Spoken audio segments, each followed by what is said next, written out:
seluruh bersatu di bawah satu pimpinan, seperti sholat jamaah.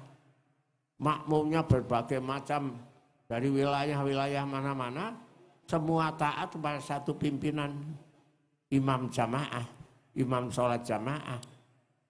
Itulah namanya jamaah.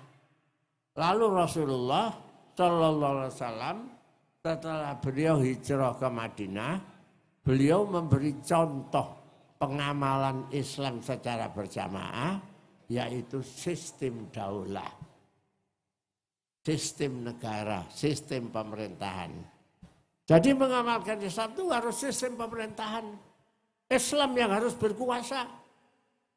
Tidak boleh Islam tunduk di bawah kekuasaan undang-undang buatan manusia. Ayat itu ada asbabun nuzulnya berkaitan dengan hukum-hukum pada masa ahli kitab, yaitu tentang hukum Taurat dan Injil. Tentu itu sindiran buat kita ya.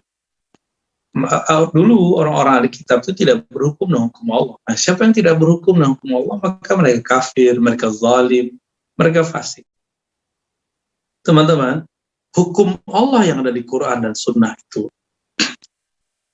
ketika diramu, disimpulkan, diringkas oleh para imam, itu antara imamnya beda, walaupun tujuannya sama.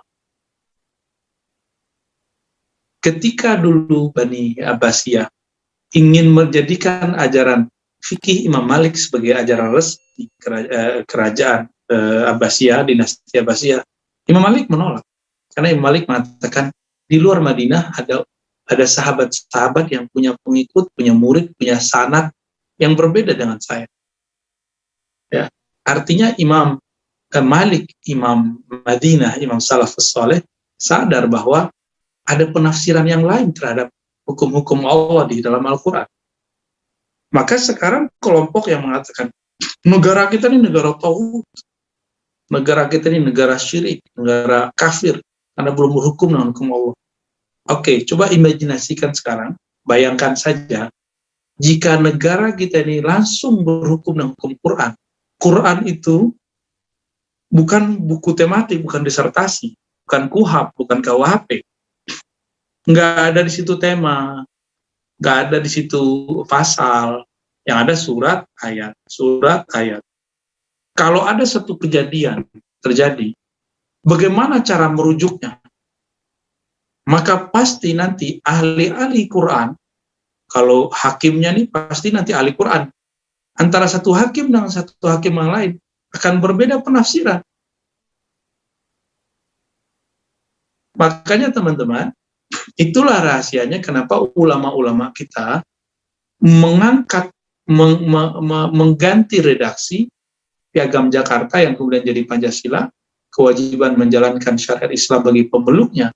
Ini bermasalah nanti. Syariat Islam yang diriwayatkan imam siapa? Imam Bukhari, Muslim, Syafi'i, Malik, siapa? Syariat nabinya satu. Tapi riwayat terhadap Nabi kan banyak. Jangan antum kemudian ngotot, enggak, kita langsung aja Al-Quran. Al-Quran aja ada 7 bacaan resmi. Itu nanti juga beda hukum. Oke? Jadi, siapa yang tidak berhukum dengan hukum Allah, maka mereka kafir. Itu maksudnya yang tidak menerima hukum Allah. Nah, negeri kita, hukum Allah itu tidak hanya hukum pidana segala macam. Hukum tauhid, hukum keimanan, hukum ihsan, ada 3 hukum. Hukum zahir, hukum akal, yang hukum kolbu ya, yang itu yang iman. Ada hukum ruh, ihsan. Siapa yang tidak berhukum dengan hukum Allah, mereka kafir, zalim, fasik, itu yang 3 itu. Jadi jangan salah tafsir ya. Orang ini sudah berhukum secara zahir dan hukum fikih, tapi batinnya belum, ya munafik, zalim namanya, fasik namanya, dan lain sebagainya.